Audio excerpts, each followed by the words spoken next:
Урматтуу мекендештерим, дүйнөлүк коомчулук менен бирге биз дагы коронавируска каршы күрөшүү үчүн орчунду сыноого туш келдик. Тилекке каршы биздин өлкөбүздө да бул илдетти жуктурган адамдар аныкталды.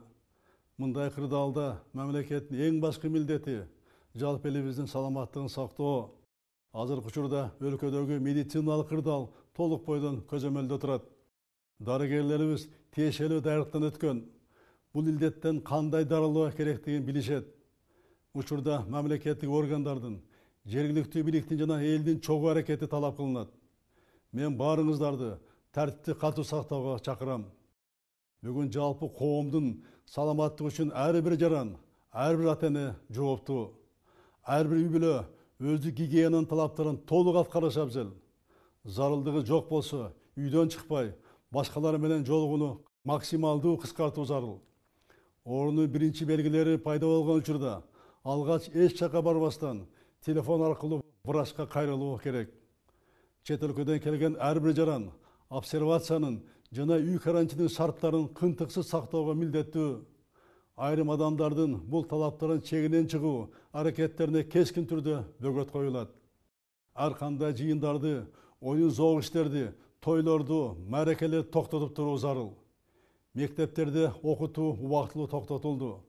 Жогорку окуу жайлары аралыкта окутууга өткөрүлдү. Чек аралар, өткөрүү пункттары, аэропорттор катуу кайтарылган тартип менен иштеп жатат. Коомдук тартипти сактоо, өлкөнүн аймагына кирип чыгуу иштери күчөтүлгөн тартипке которулду. Урматтуу мекендештерим, азык-түлүктүн, дары-дармектин жана медициналык буюмдардын запасы жетиштүү. Бул товарлар менен калкты туруктуу камсыздоо үчүн мамлекеттик органдар жана жергиликтүү бийлик тынымсыз иштеп жатат. Кооптонууга себеп жок. Бүгүнкү кырдаалга өтө жоопкерчилик менен мамиле кылуу керек. Дүрбөлөң салууга, коомдун тынчтыгын бузууга аракет кылгандар, чайкоочулук кылам дегендер, тамак аштын жана дары-дармектин баасын негизсиз көтөргөндөр көз жазымда калбайт. Тиешелүү жоопкерчилигин тартат. Азыр ар бир мекендешибиз өз кызыкчылыгын көздөбөй, элибиз аман болсун, эл арасында мен аман болоюн деген түшүнүктү бекем карманышуу зарыл. Дорогие соотечественники, государственные органы делают все необходимое для защиты населения от коронавируса. В наших пограничных заставах, контрольно-пропускных пунктах и аэропортах предприняты решительные меры для защиты от вируса. Медик работает круглосуточно. Они имеют необходимую профессиональную подготовку. Учеба в школах приостановлена. Вузы перешли на дистантную форму обучения. Временно закрыты массовые развлекательные заведения и отменены массовые мероприятия.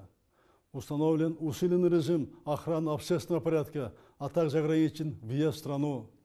Дальнейший успех зависит не только от усилий органов государственной власти, но и от поведения каждого из нас. Призываю вас не поддаваться панике, соблюдать все меры предосторожности. В стране имеется запас продовольствия в достаточных объемах. Нет нехватки лекарственных средств и медицинских препаратов. Все спекулятивные попытки будут жестко пресекаться. Призываю всех кыргызстанцев к гражданской ответственности. Только совместными усилиями и соблюдением жесткой дисциплины мы добьемся успеха. Урматтуу мекендештерим, бул илдетти биргелешип гана жеңе алабыз. Баарыбыз тең аракетибизди бир максатка бириктирип, белгиленген шарттарды так аткарууубуз абзел. Ар бир адам жарандык жоопкерчиликти сезип, өзүнүн туура журум-турум аркылуу бул күрөшкө салым кошкондо гана ийгиликке жетебиз. Бир билек болуп түрүлүп, бир муштум болуп түлүп, бирге аракет кылууну талап кылган сыноо келди. Ата-бабаларыбыз сабырдуулук менен нече кыйынчылыктарды жеңип келген.